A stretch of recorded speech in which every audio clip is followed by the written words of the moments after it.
आज गांधी जी के बारे में कुछ अनोखा बताता हूँ। ये जो सामने बिल्डिंग दिख रही है, ये अहमदाबाद की मोस्ट लग्जरियस प्रॉपर्टी है और इसकी खास बात ये है कि गांधी जी साउथ अफ्रीका से आने के बाद सबसे पहले यहाँ रुके थे और उसके बाद भी अमूमन एज अ फैमिली गेस्ट यहाँ आकर रुका करते थे। और सिर्फ यहाँ नहीं, अहमदाबाद में ऐसी कुछ दूसरी भी भव्य हवेलियां हैं, गांधी वहाँ भी रुका करते थे। लेकिन एक मिनट, हमें तो पढ़ाया गया था कि गांधी तो अधनंगे फकीर थे, वो तो गरीबों के मसीहा थे और वो तो आश्रमों में ही रहते थे।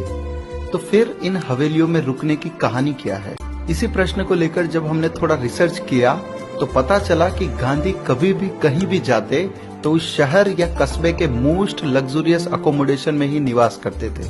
गांधी जब दिल्ली में होते थे तो बिरला भवन में ठहरते थे, जो कि देश के सबसे बड़े उद्योगपतियों में से एक ऐसे घनश्याम दास बिरला की आलीशान कोठी थी। गांधी जब मुंबई में होते थे तो मणि भवन में ठहरते थे, जो कि उनके एक धनी मित्र और ज्वेलरी का बिजनेस करने वाले रेवाशंकर झवेरी की हवेली थी। गांधी जब कोलकाता में होते थे तो हैदरी मंजिल में रुका करते थे, यह भी कलकत्ता के एक बड़े बोहरा व्यापारी की कोठी थी। यहाँ तक कि 1942 में जब गांधी को जेल हुई तो उनको किसी सामान्य जेल में नहीं बल्कि पुणे के आगा खान पैलेस में रखा गया। ये महल देश की सबसे शानदार इमारतों में से एक है और यही गांधी की जेल हुआ करती थी। तो मित्रों, पॉइंट है कि गांधी की गरीबी, फकीरी और महात्मापन एक सफेद झूठ है।